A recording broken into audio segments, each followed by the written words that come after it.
husband and wife in court together. She was a user and a named cardholder, at least to be able to use that. Right now on the WHAS11 night team, the former Clark County, Indiana sheriff and his wife facing fraud charges.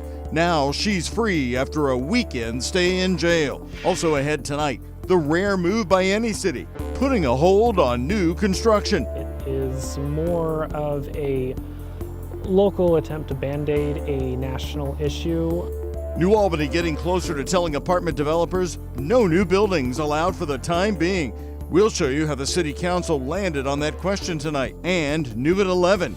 Man, it was awesome, just the timely matter of that SOS stepped up, It's SOS to the rescue. The Louisville nonprofit steps in after several computers are stolen from a West Louisville organization that helps kids after school. It's all new right now on the WHAS 11 night team.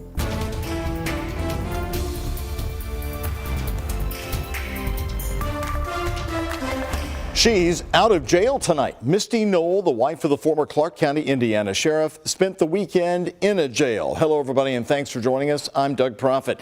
Accused of defrauding Clark and Floyd County taxpayers for years, she posted her bond today and got out. She and her husband, Jamie, are both facing 10 new charges of theft and tax evasion. Our Focus reporter, Travis Breeze, chief photojournalist Philip Merle, and Elijah McKenzie are showing us how much the judge connected Jamie's investigation to his wife. Misty Null's attorney said her case was related to the larger investigation against her husband, but said for the purposes of setting her bond, she should be evaluated on her own.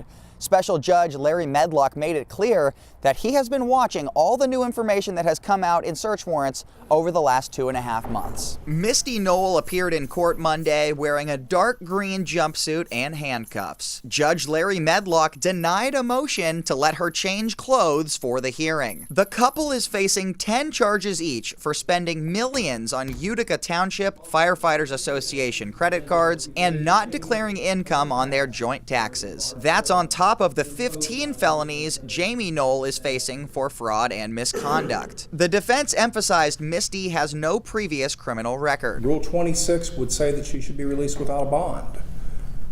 That's where we are, Your Honor. Jamie Null's bond was set for $75,000 cash back in November. Judge Medlock said, knowing what he knows now, that the state believes the Knowles spent up to $4.8 million in fire department funds, he could have set that bond higher. If I was aware that Mr. Null had allegedly taken millions of dollars from the Firefighters Association, my bond would probably have been substantially higher. No official motion was made to change or revoke Jamie's bond. Medlock said Misty was a beneficiary of fire department funds before setting her bond at $30,000. But she's had the benefit of all those allegedly millions of dollars that were taken. We asked Special Prosecutor Rick Hurdle if that's part of their case. Do you have any response about how true you believe that is at this point? Well, I believe that as the probable cause affidavit outlines, that she was a user and a named cardholder, at least to be able to use that. So I certainly will defer to him whether or not he believes that. Misty posted bond less than an hour after her court appearance, as we saw her walking into attorney Larry Wilder's office with Jamie at 4:30 p.m. Hurdle says they are considering a motion to join both cases together. In Jeffersonville, Travis Breeze for the WHAS 11 night team on your side. Now, 5 of the new charges come with a recommended sentence of 3 years, with the other 5 having a 1-year recommended sentence. Jamie Null, the former sheriff, is facing more time for his 15 other felonies. More local news tonight. A Louisville family has filed a wrongful death lawsuit against Louisville Metro Corrections leadership and officers following a death that happened in custody in 2022. Leslie Starnes took his own life while in the jail on February 2nd, 2022. The lawsuit says Starnes told officers and the medical staff at the Louisville jail that he had recently attempted suicide and was clearly in psychological distress. They claimed those comments and behavior were noted, but Starnes was placed in a single occupancy cell without being medically cleared. The lawsuit goes on to say that the staff members did not appropriately watch Starnes, which, quote, directly contributed to his death. A jail spokesperson told us they aren't able to comment on pending litigation. Late today, jail leaders announced Metro Corrections will be hosting mental health first aid for first responders training this week. Instructors from the National Institute of Corrections will train the staff on how to identify and respond to mental health and substance use challenges. 10 agencies from across Kentucky will also be participating. Happening all new on the night team, the New Albany City Council is backing Mayor Jeff Gahan to put a hold on construction on new apartment buildings in the city with another unanimous vote to move forward tonight. But not everyone living in New Albany agrees with the City Council. WHAS11 night team's Alex Dederer and photojournalist Addie Hill spoke with residents and homeowners, one who tells us he thinks the moratorium would be a step back. New Albany has plenty of new apartment buildings. That's how the mayor and other top city leaders view it. With the hunt for affordable housing growing more difficult, the city is moving closer to saying no more, halting construction of new apartments and short-term rentals. In my professional opinion, it is more of a local attempt to band-aid a national issue. Zachary White, a New Albany homeowner and designer at an architecture firm, has been vocal about his opposition to the proposed moratorium. Costs for single-family property have skyrocketed. You can't really build as affordable as you previously have for the same square footage that you can get in a multifamily property. The goal of the moratorium is to increase home ownership by temporarily stopping the construction of multifamily properties like apartments for at least a year. A comprehensive housing study for New Albany conducted by louisville found that home ownership in the city has fallen from a high of 65% in 1960 to 54% today. Moving into the moratorium, we're just wondering what the programs are that might help first-time home buyers with down payment assistance and things like that. The New Albany Planning Commission Director, Scott Wood, says the city will be considering affordable housing moving into the moratorium, saying New Albany has a good portfolio of affordable housing in both the public and private sectors. Another issue raised is the increase in mobility among younger generations. When there are less apartment units, there's less opportunity for people my age and younger to enter a community. A lot of jobs are remote now, a lot of jobs are temporary. White believes a moratorium could lead to a population exodus in New Albany, a sentiment the New Albany City Council disagrees with, voting unanimously to move forward with the proposed moratorium. In New Albany, Alex Dederer, the WHAS11 night team on your side. So what's next for the moratorium proposal there? The New Albany City Council will conduct their third reading of this at the meeting coming up on February 15th.